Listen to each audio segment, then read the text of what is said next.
Hello, good evening from the DC, Maryland, and Northern Virginia area, and welcome to True Talks with Project Managers. This is episode 13, entitled Does Specialization Help or Hinder the Project Management Profession? Thank you for joining us this evening. And my name is Monique Thomas, and I have the pleasure of being your humble facilitator for this evening. I am a program manager with a local IT integrator here in Arlington, Virginia, named Definitive Logic, where we do a wide multitude of contracts for the Department of Defense as well as other federal agencies. Tonight, I have the pleasure of facilitating this episode, and our host,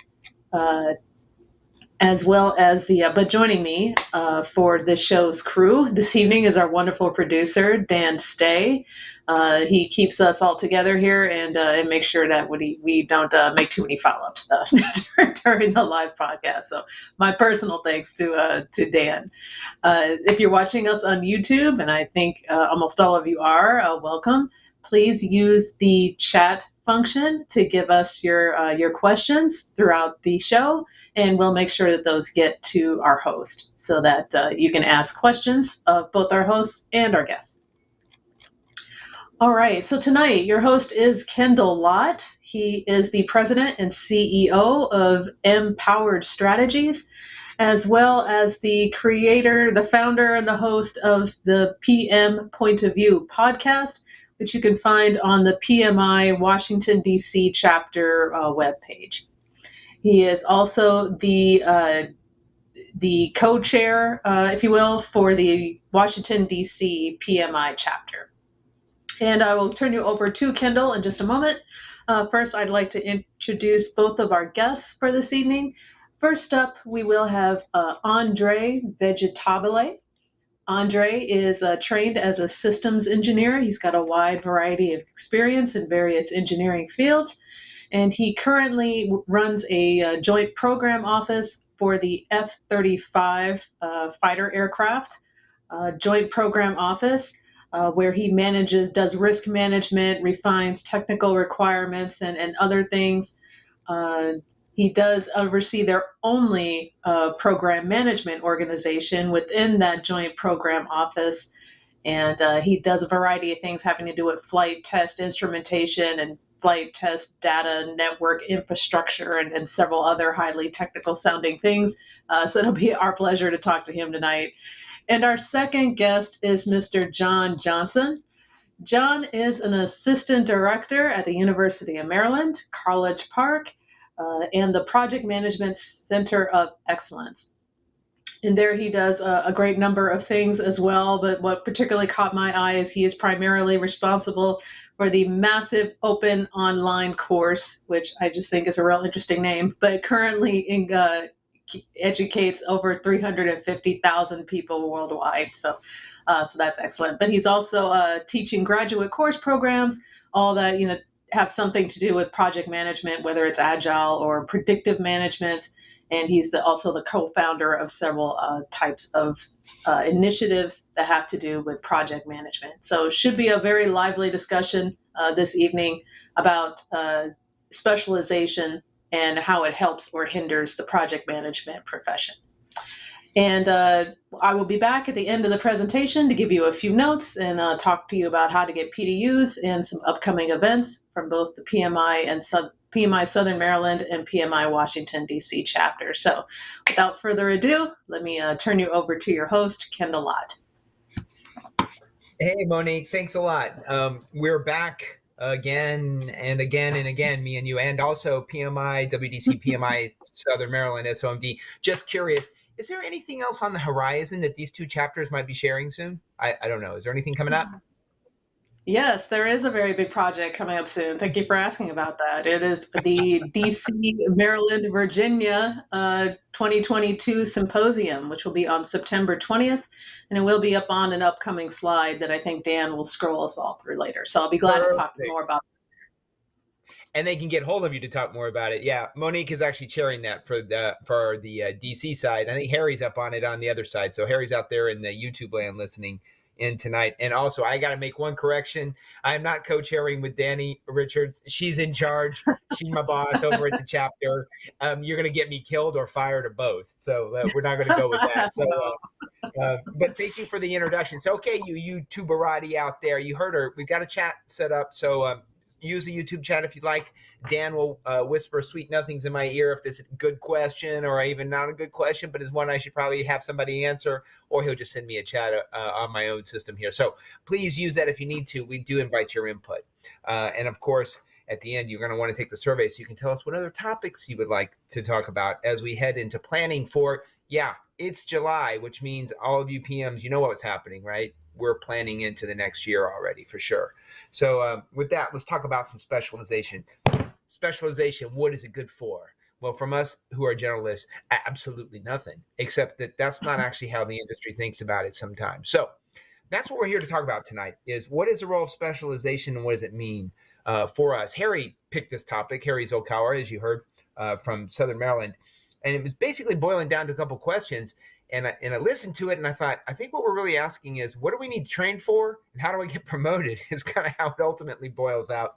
But we're going to hear, as you heard from Andrew and John, two different viewpoints on it, straight out of the worker bee space and then actually around the teaching space. So we're going to get to that right now. Andrew, are you out there? Your number's been called. Number one. Absolutely, I'm here. Hey, how you doing this evening, man? Very well. Thank you for asking, especially after a long day of work, just like everyone else here. Oh, nothing like having to get on to do a performance, right? And keep the tie on too. I got rid of my tie. Absolutely. Sorry.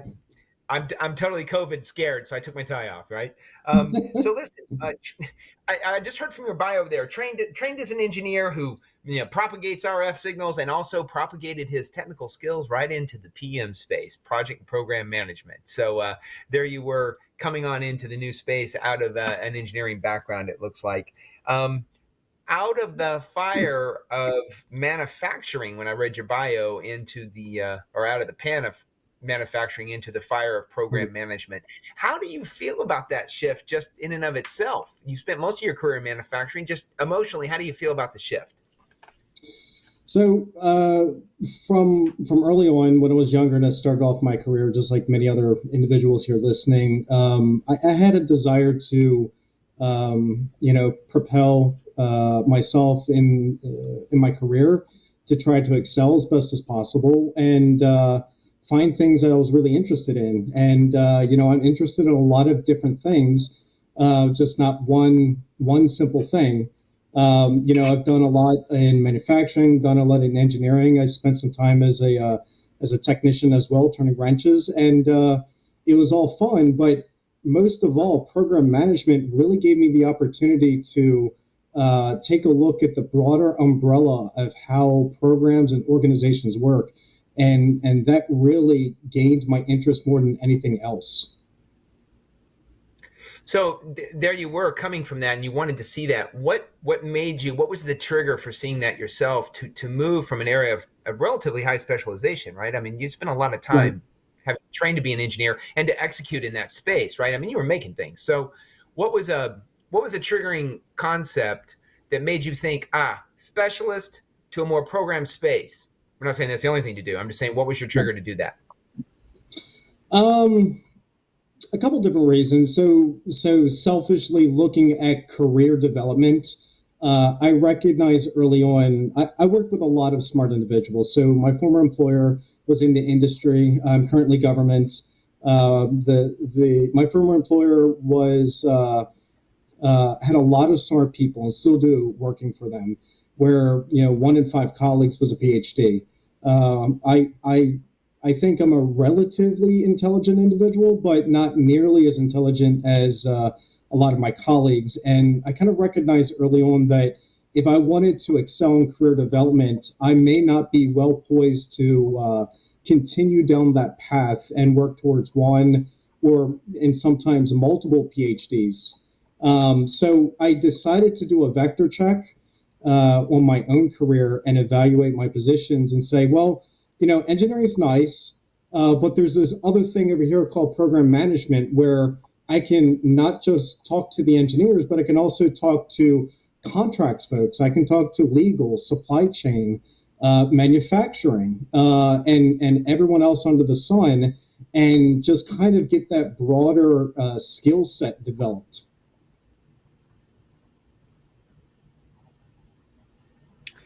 When you that was coming from your own perspective on that, what did you see was missing when you were working with teams? Because again, one way for us to see specialization is the idea of I understand the space that I'm managing in. That's one way to see specialization. Right. What did you see that was missing that said being a specialist is not going to be enough to doing that? So are you asking? Sorry, go ahead. No, I said, was there something missing in how you were seeing the programs being run in a meaningful way? Not necessarily being run. Now, if you were to, if any of my old management was ever listening, they'd probably kill me for saying this. But one of the things that I have always found funny, and I reflect on this often. When I was manufacturing, so actually on the manufacturing line building stuff, I'd get my direction from a technician. Technician will say, do it like this. And I think to myself, well, why would you do that? It would be so much simpler doing it like this because I'm actually doing the work. Kind of the same vein, when I became a technician, taking the direction from engineers, they say do something, and technicians are like, well, that's dumb. I just do it like this. So, continuing down that path, finally getting to program management, there's not too many more individuals that would, I'd say, call the shots in terms of direction for whatever thing you're working on at that particular time. And what I've found that may be missing is perspective more than anything else. And it doesn't mean that program manager needs to have an understanding or specialization role, but they need to understand the perspective of those individuals that work for them, and really being able to talk the language. So that's another key component of all this. So you don't necessarily have to be a specialist, but you have to be able to talk the various languages. And every discipline that you work with has a very different language. You talk to contracts and you talk to engineering. So one common product that those two groups work on are statements of work.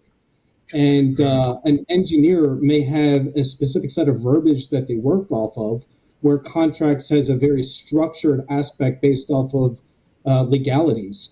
And the two may not mesh well.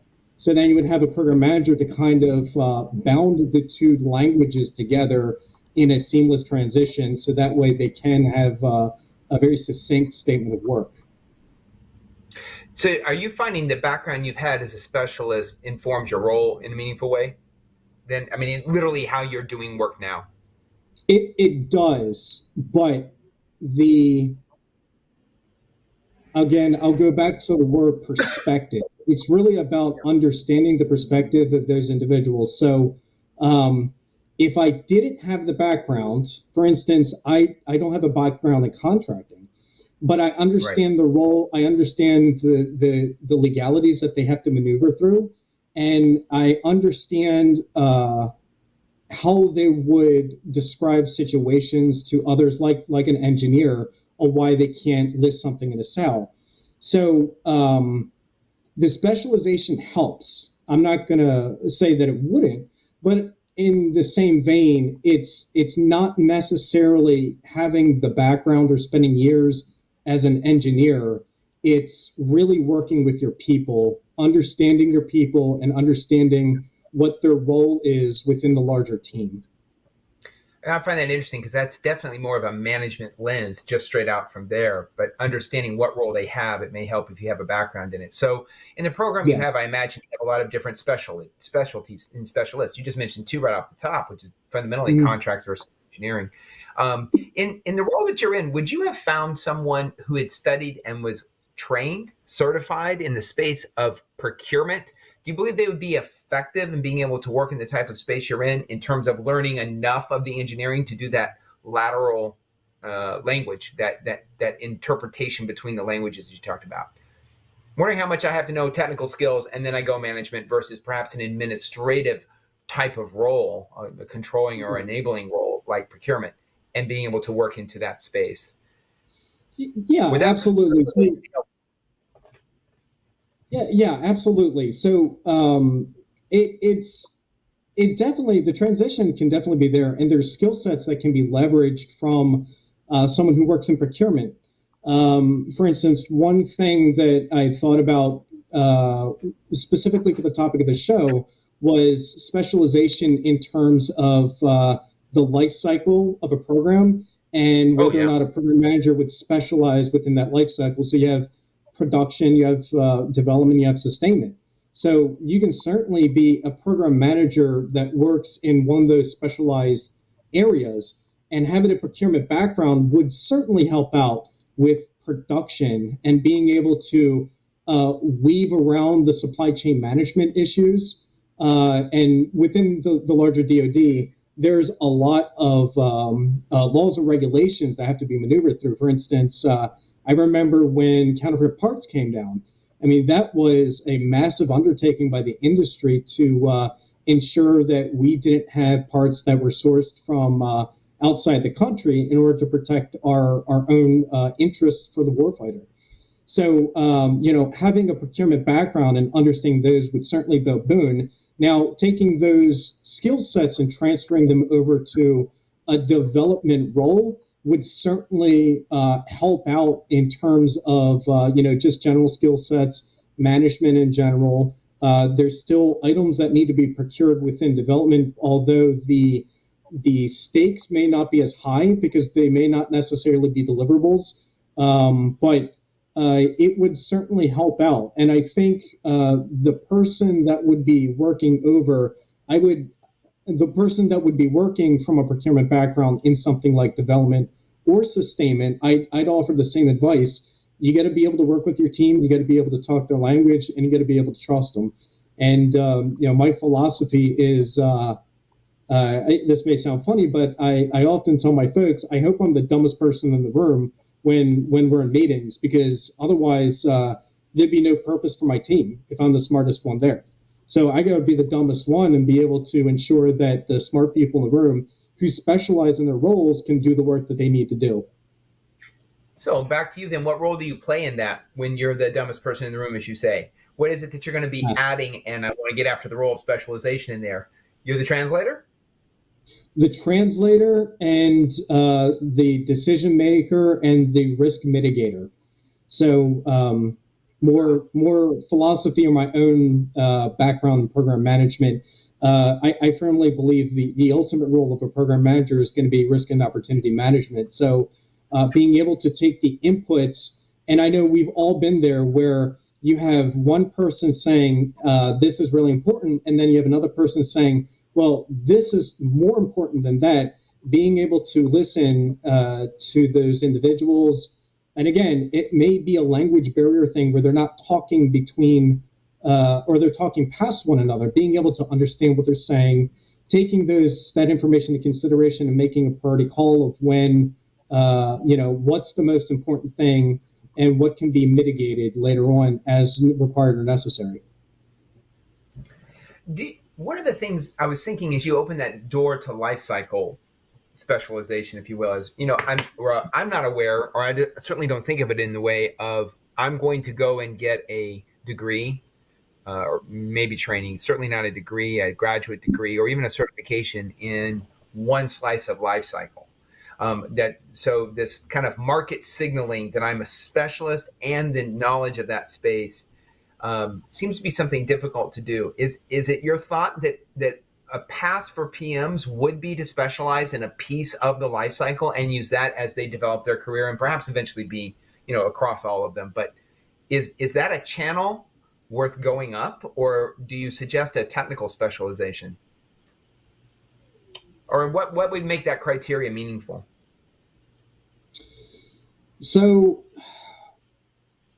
that would be, this is going to be a horrible answer, but that would be a difficult thing for me to answer, only because it's really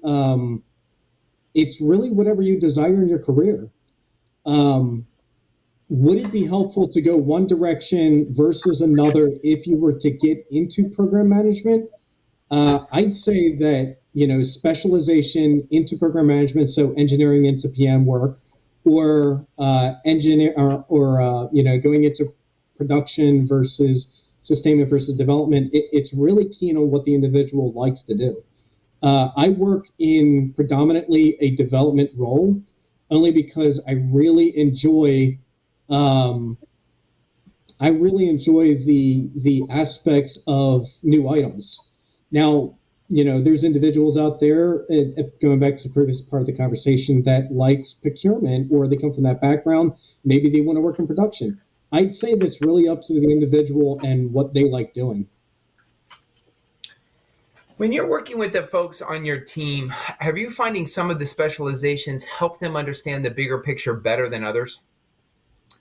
Again, because I'm trying to see that role of what's the best way for me to ultimately maximize a career of effectiveness in project management or program management, separate from my, what choices I prefer. Are there some that are more valuable you have found as a way of understanding the big picture, or does it work as a bridge? I'm sorry, I apologize. Some of what? Oh, are some of the specializations better at making someone able to do the program management picture better versus some where it'd be better to be a program manager and that's your bridge into learning more about one of the specialized areas? Are you finding any specialization particularly helpful?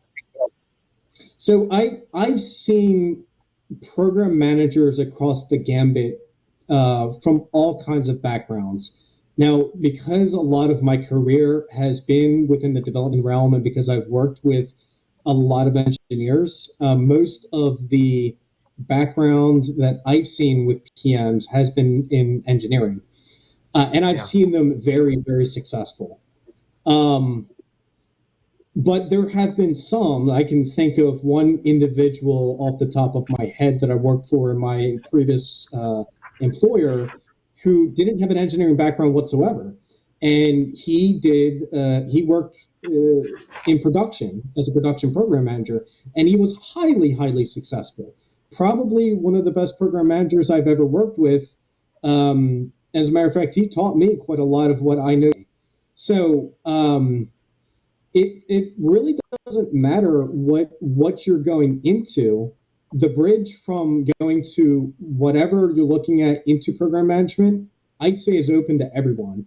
There may be some specializations that would make it a little more difficult, but I really don't see too much of a difference on what a person's background is and how successful they can be within a program management role. Because again, program managers, they have to evaluate a plethora of backgrounds within their team, and being able to talk to those individuals and work closely with them from procurement, supply chain, contracts, legal, engineering, testing. I can probably list another 10 if you give me 10 more minutes. You reminded me when you were talking about some of this background. There's experiential background and then there's training background. Sitting where you do it across a huge program, and again, reflecting on engineering takes years to become skilled, learned, plus you, of course, have experience in engineering.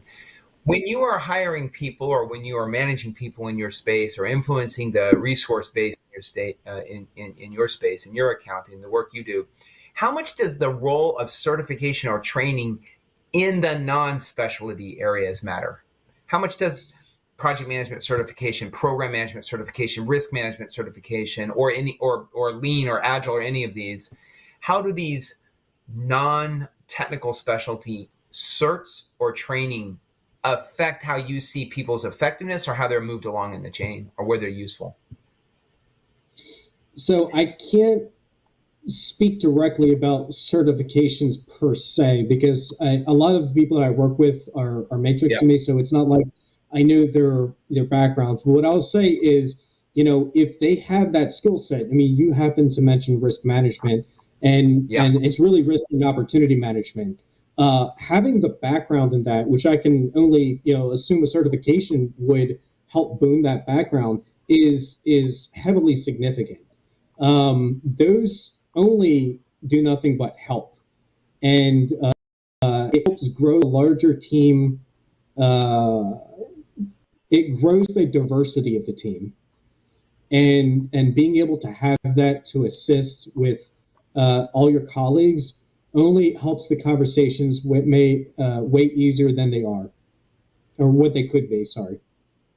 Well, with that answer, I think I want to take it to our person who is actually a trainer in an academic setting for project management and other technical spaces as well around the general management area. So I'm going to bring us up with John Johnson. You've already heard his bio already there. So John, another convert out of the systems engineering world, the engineering world, turned PM, turned to contracting companies, done the technical CTO. You've literally had CTO assigned to your name, right? It's been like John Johnson.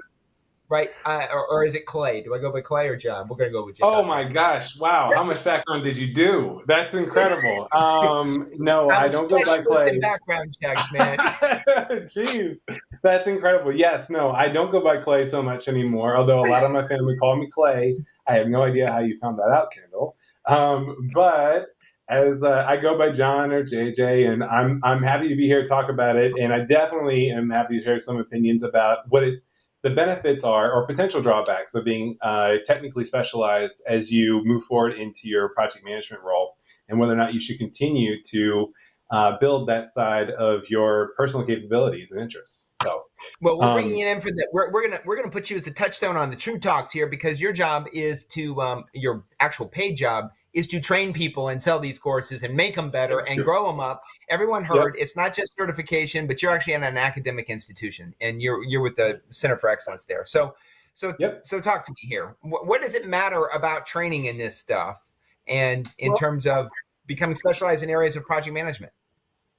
Yeah, I mean, we definitely believe in the need to learn project management as its own profession, and I don't think that anybody should think that project management isn't its own skill set with its own set of knowledge bases and skills to learn and processes, as well as attitudes and insights and mindsets, which are all important to being really good at doing the role of being a project manager or a program manager.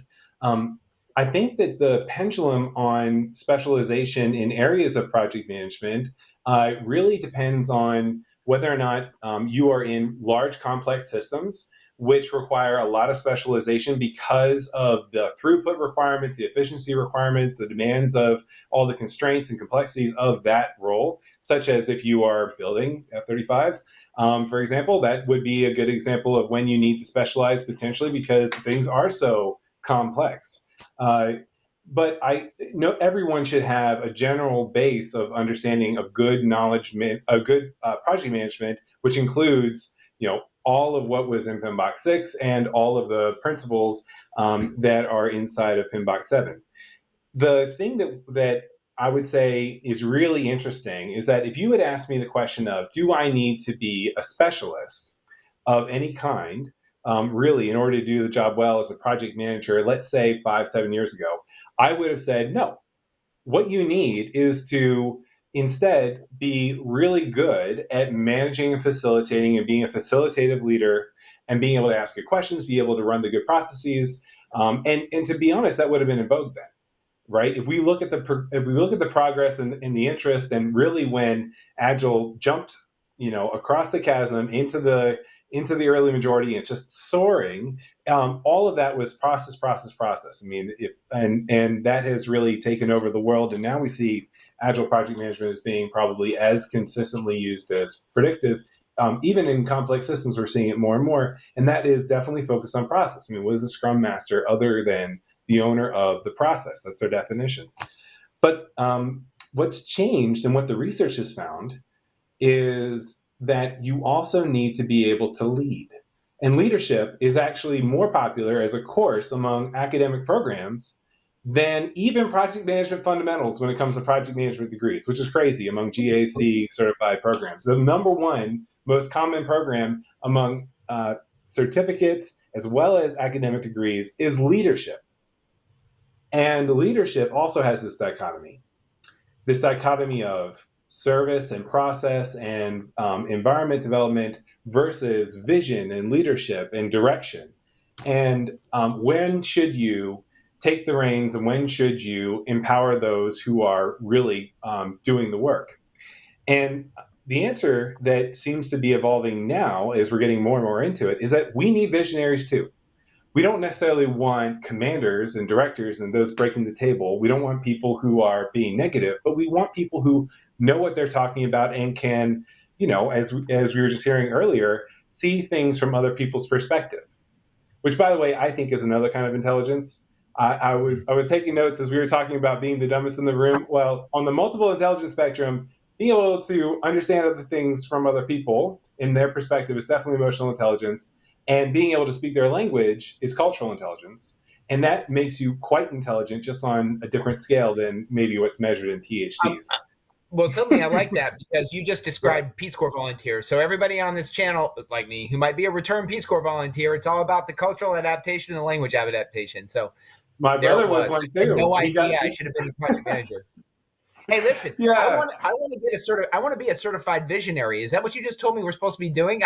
I'm not seeing that as maybe we need the training. Is that something you can actually specialize in? And how much of this is native skill versus specialization?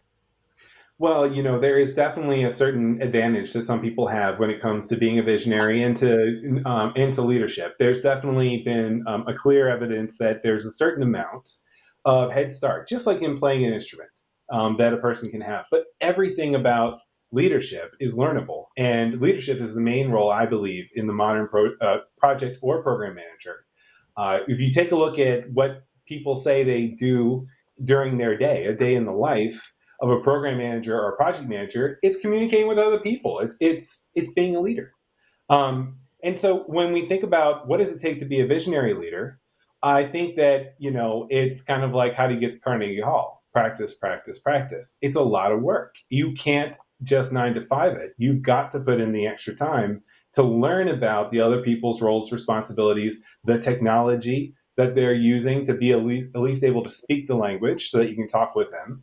And then that gives you the capacity to connect the dots, because without a little bit of depth in each one of these areas, and without having had a little bit of, I would say, experience and roughing up by being a specialist, it's hard to really empathize, although some people can do it just out the gate because they have that skill. And so those maybe can hop over that process, but they still need to learn about the technology. You can't just be a process wonk and be effective as a project or program manager. Yeah, so that's part of what you saw before, was you could be a facilitator of all this, and this has shifted. So more to the impact, do you think the project management and program management profession is better off for this shift away from process facilitation coordination to visionary? With what is the impact on our industry with this? I think the impact... Actually, that's my question. Are we adapting or leading? Yeah, exactly. I mean, so you don't want to take anyone else's role away as the project manager, but you want to be able to facilitate and ensure that, right? Like, so you have a CEO, or you have a key sponsor, a general, an admiral, you have maybe an SES if you're in the government space, or if you're, in the commercial space, maybe you have a VP, or you have an executive of another name who owns the vision, but you need to facilitate and ensure that that vision is clear. And then for your part of the project, you need to make sure that if you don't have, let's say, a product manager who's working with you, you may have to absorb that role or facilitate it through one of the other people who is on your team. Maybe it's an architect, maybe it is someone who is a systems engineer, but you need to be able to ensure that the work gets done, and on occasion absorb the role, maybe even yourself. And I've seen that, in my career, that was definitely the requirement. On a couple of occasions, when the gaps weren't being filled and one needed to move forward, the best thing to do was to be able to step in, at least temporarily, to tee up the good ideas and then allow for others to fill in the details, at least to help to see the vision of what was needed. If you look at what is the number one skill right now among project managers in terms of job postings, it's actually product management skills. Yep. And that is a huge shift in the industry. And that's because of the fact that we need to be able to be customer centric, understand their needs, but also understand technology and what works for the business. All of those elements, as well as usability, is really important if we're going to actually develop workable, usable solutions. I'm going to come back to that product management in just a minute, actually, because that's something that we've heard before, and we're just really observing it around the industry as well. On my side of the house, what I've seen even in government space, for example. One last thing, your program is anchored in an engineering school itself. How would you compare? And in my world, a lot of people I've dealt with come out of more of the business background. Sure. How would you see the role of PM being anchored in an engineering school and addressing changes versus in a business school?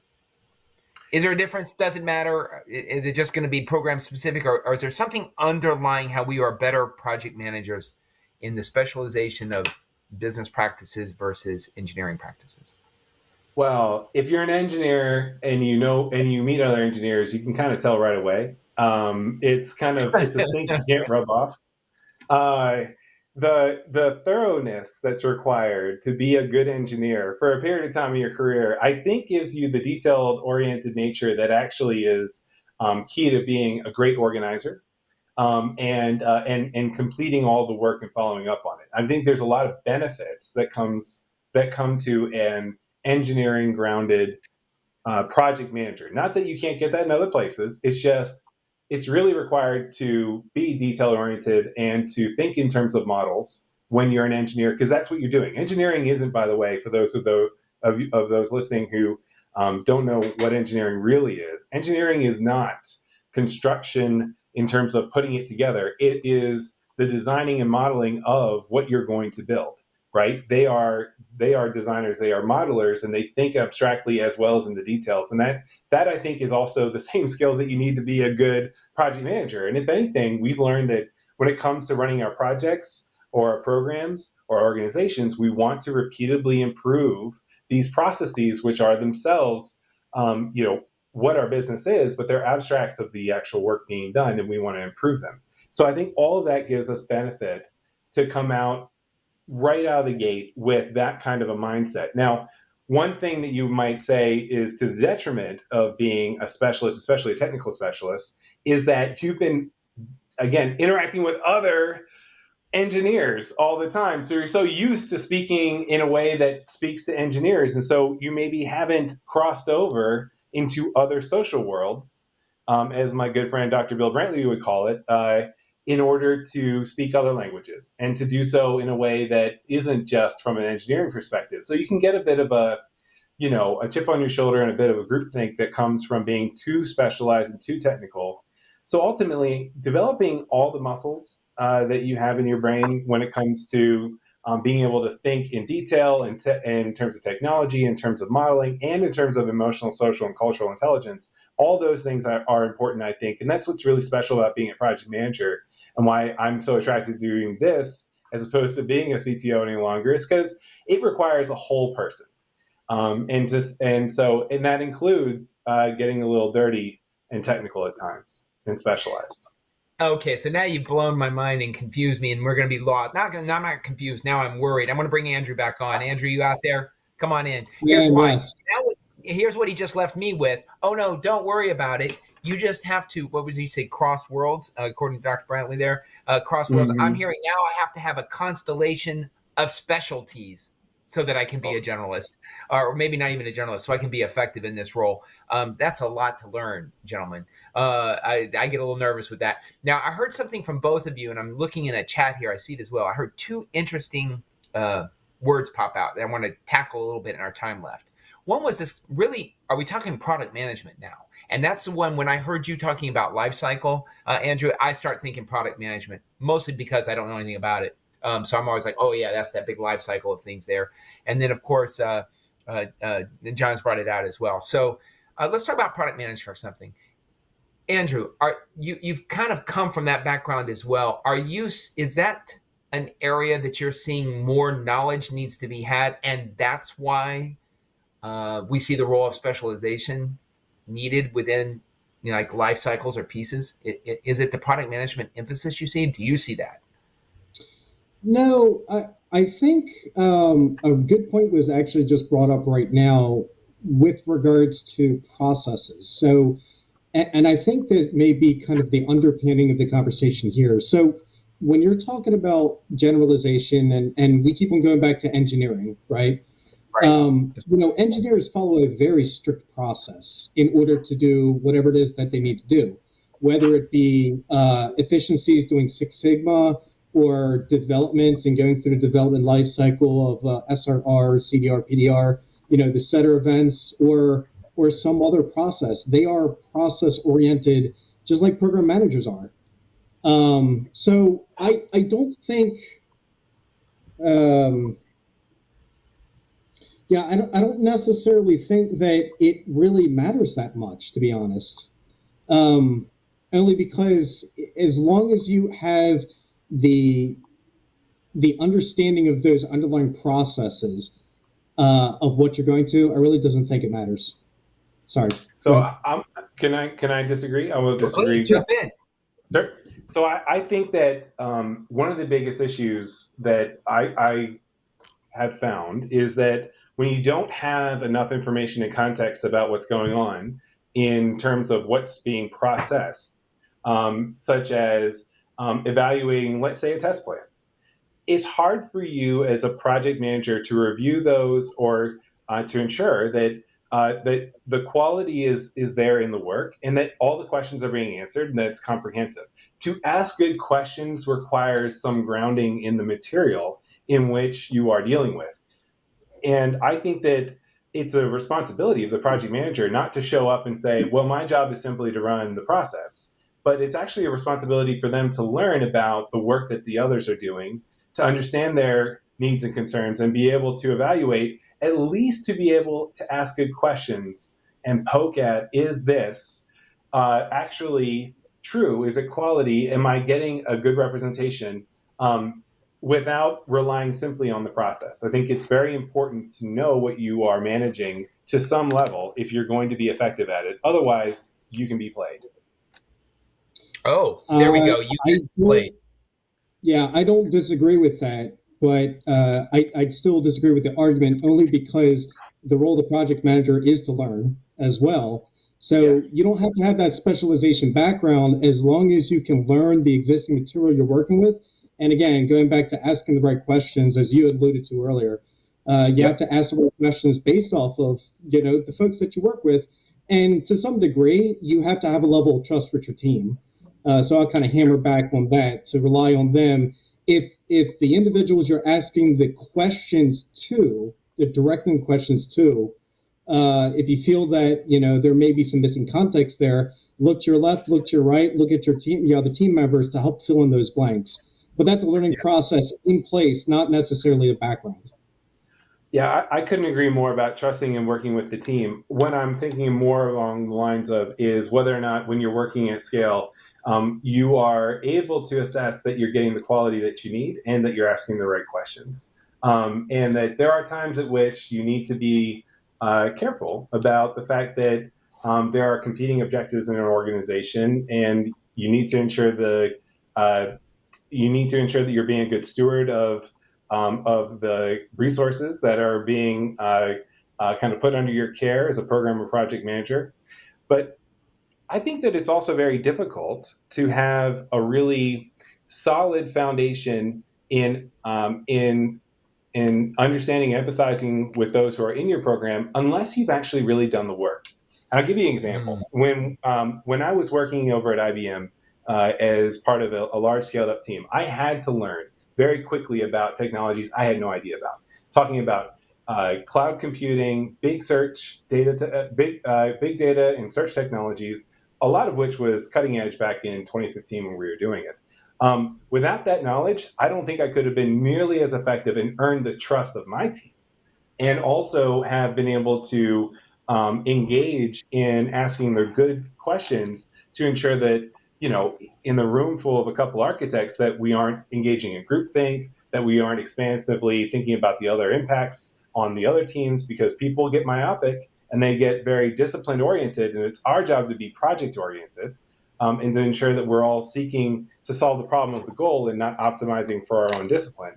And I think it really helps to be willing to dive in and to have struggled and suffered and sweated late at night as a technical specialist, to also empathize with them and to see when maybe maybe fatigue is set in and we need to take a step back. Things like that. Yep. Yeah, that kind of goes back to the one comment that I made previously about perspective and just making sure that you understand those perspectives. So I agree with you there. So now I first thought the tales of my death were greatly exaggerated as a generalist. Now I think I'm dead man walking. I've always wondered, I struggle with this as I talk to PMs across our chapters, across the podcasts, across the government as I'm talking to them. There is an increasing sense of frustration I have observed. You guys tell me if you observe it in those who choose to train and those who come to work in your matrix space, Andrew, that, I showed up to do work and there was like 5 people that knew about the thing we were developing, but there were 20 people that were in the management structure or in the project controls structure, and the observing and repurposing of information. And part of large organizations need that, it seems to me. But it seems to be a running frustration. You said something for me, so that's not a question, but John, you said something to me that struck me is it's more than building trust and being able to communicate by knowing the language well, which is learnable, as you both have said, but it's about not being played. It's actually understanding enough to know what you're hearing, because now you're hitting in the organizational space, it seems to me, right? Which is, I'm aware there's politics happening. So I ask you guys, at what point is there a specialization in understanding how the organization works? Or does it matter to have one? Is that what you learn by rising in an organization and working on projects? Or is there any role for understanding and specializing in how organizations work? Because when I came to project management, people were very clear. You should be able to manage essentially any project. Now, I know there's a difference in R&D projects and manufacturing and all, but they were kind of like, you're learning how to learn this because you're the project manager. And you guys are both laughing at me right now. Okay, I got sold a bill of goods. No way. No way. Yeah, how much do I have to know about organizations? Oh, do you want to take this one? I have a follow-up for sure. I want them both. You know what? You go ahead first, because that's kind of opening up a can of worms right there. It is. Okay, let me just talk from my own experience. So I'm not projecting. I'm not prognosticating. I know. I joined an organization that was very process centric, probably about as process centric as you can imagine, the University of Maryland. And I will say that I'm having a lot of fun, but also running into many challenges because while I've navigated bureaucracy, I can't tell you that I've ever lived in a place where policy and procedure was so paramount, so dominant over even what I would consider to be at times common sense. And those requirements, for many good reasons, were there in order to ensure that there was a limitation of waste, fraud, and abuse, and corruption, and other reasons. But the issue with that is that it requires a whole different skill set to run effectively in a bureaucracy than it does when you're leading an agile team. You've got a strong sponsor. You're influencing stakeholders. The money's already been allocated. You've gone through procurement. You're ready to start executing, and your main concern is finding the right people, getting the work well-defined, moving forward on tackling risks, and then getting to execution and iteration. Like that, to me, I had so much more control over my life and what I was doing when I was a senior agile project manager over at IBM or a project manager over at Booz Allen, and I was working with someone who had already gone through the bureaucracy for me. And now that I'm on the other side of it and I see it from where it is, I think to myself, we don't appreciate our govies enough because there are so many hoops and it requires so much forward thinking just to get a simple approval for something that should be a no-brainer done. And to think that you have to, different skill sets. I think that to take someone who's so process-oriented and put them into a position where they have to react to the whims of a govie at the same time, talking to both sides of them, I would say, that requires a certain amount of skill set too. You need to be able to speak languages and work with the people very quickly and reactively when you're in a consulting position. But now I really appreciate exactly where, for example, Prince 2 came from, right? Like, yeah. It makes you understand, wow, in controlled environments, you need to have a lot more upfront controlled prediction of what you're going to, just on the basis of you might need it. I was much more adaptive, and now I'm singing a different tune in my current position than I ever did before as an Agilist. Andrew, thoughts Yeah, so on the role of being specialized in the active organizations itself or around management of organizations? So I'm going to rephrase the question and let me know if this is the correct way to interpret it. You're essentially asking about bureaucracy. Yes. Okay. All right. I just wanted to make sure that's what you're asking. Actually, I would say it may be bureaucracy, but it actually may be organizational behavior. It's expressed through the bureaucracy. So if it's helpful to go with just every organization is a bureaucracy. Governments are, but many small businesses are much more either autocratic or driven by single decision makers. Many private companies have that kind of control structure where it's very reactive. Some are going to be more generative and have a lot of empowerment, like we see in places like Spotify, Netflix. We're not going to say Amazon. But that was, these are all examples of different. There are different cultural management styles. I think that there was a wonderful book that was put out called all about managing bureaucracy, and the subtle art of bureaucracy, I think was the title of it. But the point is that there are a number of different types of organizational structures. I never had dealt with the bureaucracy before myself, and now that I'm in it, I realize that I needed new skills. So going with that, Andrew, what do you think about an expert in bureaucracy? Let's say that is one of the examples. I'll make it short, knowing that we're running out of time soon. So just like you have to manage your people and manage expectations down for your team, you have to do the same exact thing managing up. So being able to have that same skill set and transversing it, so that way you can make sure that's applicable to leadership above you, is critically important. But I don't see it as really any different of a skill set per se than what you would already need as a program manager. With that said, having an understanding of an organization and how organizations function is a little different. And that certainly would come with, for instance, way earlier in the conversation, we're talking about leadership certifications and leadership classes. That's something that would be taught in those kind of classes. So how would an organization be split? So in a lot of industries, especially within a DoD, my purview of how they're split is that you have one person at the top, a president, and then you have 2 or 3 core chains within that organization. You have the program management aspect of it. Sorry if I'm not centered here. Program management aspect of it. And then you have all the functional aspect of it on the other side. And that, they really play off of one another. Understanding those roles within the organization would help you as a program manager, because you need to be able to talk to the functionals that are matrixed over to you to help you run your teams.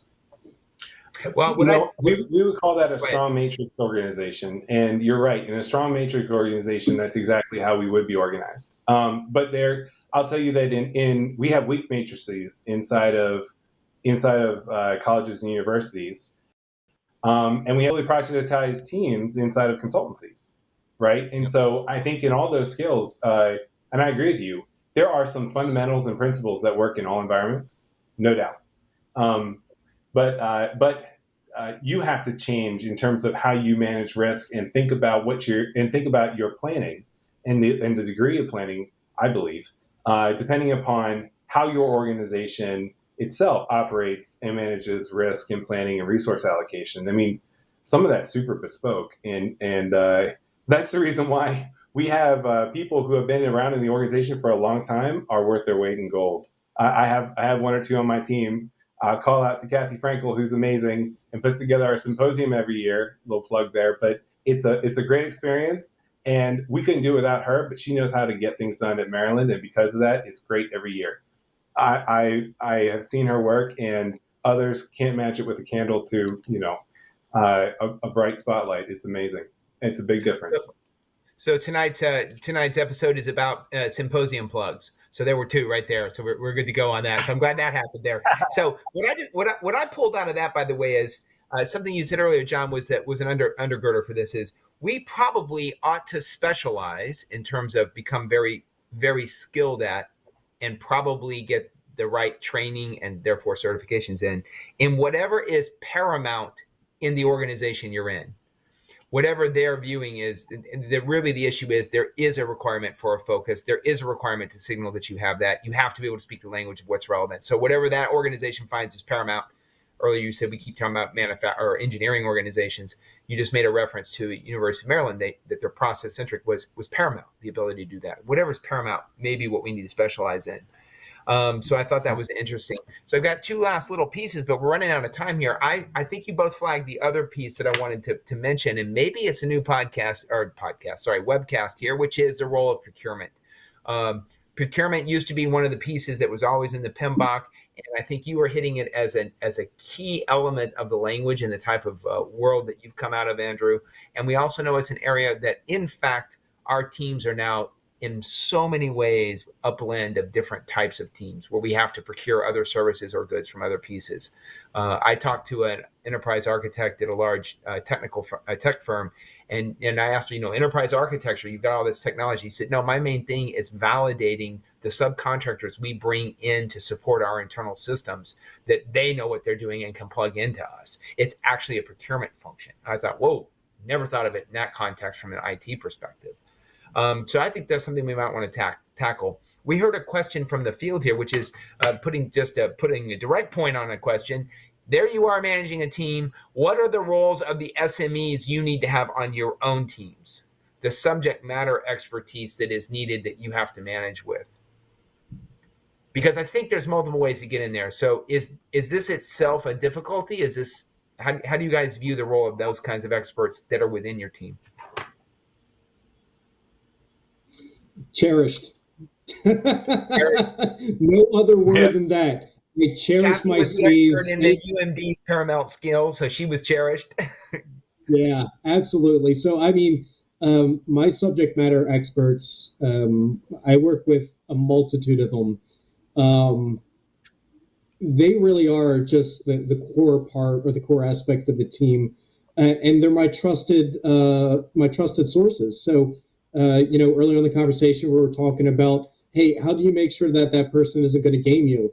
You got to make sure that you have those SMEs right there behind your back and in front of you and side to side, covering your bases at all aspects. They are truly the ones that are the experts at what they do, and they're the ones that give you the advice that you need to hear as a leader. So, Andrew, let me follow up with our last question here as we go into our last 30-second round from two of you. What is your advice to a specialist who wants to make the leap? Andrew, makes the leap into program project management. Someone who wants to do it, yep. Find the opportunity. That's where you start with. So there is no real good way to get into program management today. It's not something you can go and get an associate's or a bachelor's degree per se.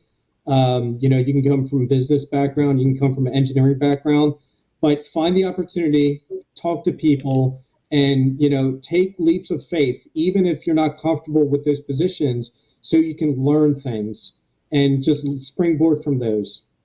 Yep. Take the leap of faith. Make sure you're asking good questions so you can learn things. John, I'm reversing the question on you because you told us about how everyone wants to be a leader now. They're going to go train in that. So there you were with a bunch of generalists and management types. What is your recommendation for them getting the specialty that they need, the specialization they need to be more effective PMs, program and project manager? Go.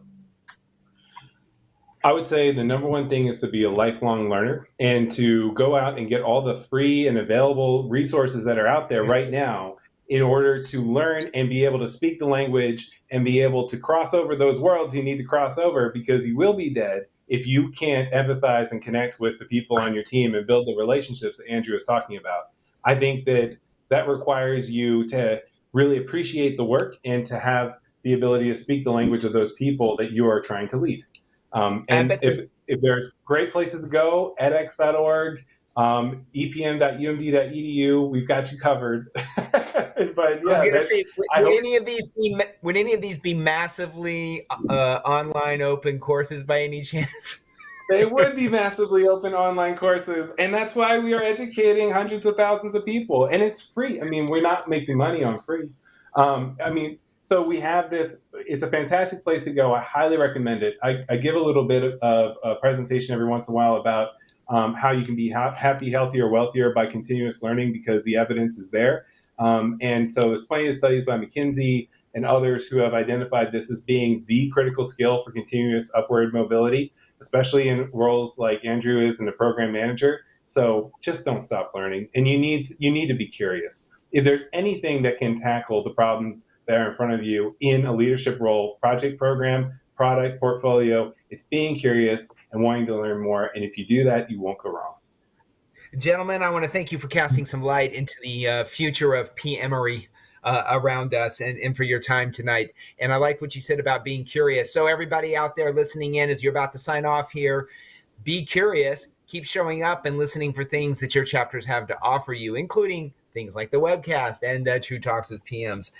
You're going to be able to get your certs by watching your PMI SOMD. They'll send you out what you need to get your PDUs. But I'm going to turn this back over to Monique now to close us out. Monique, thank you for hanging in there and waiting for us to finish up.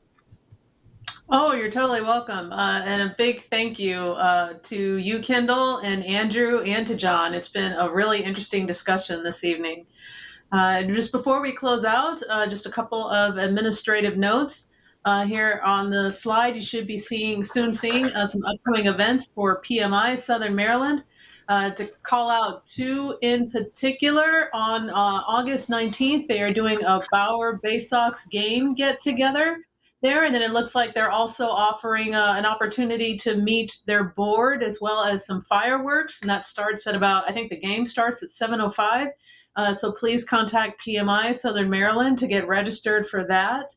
Also, with the PMI Washington, D.C. chapter, you can see a couple of our upcoming events there on the screen. Yes, we do actually have two book clubs. They meet on different days of the month there. So maybe you can get some of your free education on there, as they've been talking about tonight, by reading books and then talking to other people about those books. And then if you're playing the symposium shout out bingo, here's your third one. All right, so the DMV 2022 Project Management Symposium will be on September 20th. Be on the lookout for information about that coming into your inbox soon. It'll be virtual presentations for about 3/4 of the day. And then we'll culminate where we'll all meet in an in-person venue. It's going to be the Army-Navy Country Club in Arlington, Virginia. And while we're there, we're going to network, we're going to eat dinner, and then we're going to do a live presentation of this talk show, True Talks with PMs. It'll be Kendall hosting again in person with two new guests. So again, please be on the lookout for email and web notifications about that upcoming event. Just one last reminder, you will receive a notification from PMI Southern Maryland as far as getting a certificate and information about how to claim your PDU for watching this presentation. And be sure to go online and listen to it again and point it out to others, right? So they can listen to it as well. And that is it for this evening. My name is Monique Thomas from PMI Washington, D.C. Again, on behalf of Kendall and Andrew and John and our producer, Dan, thank you so much for joining us this evening, and take care.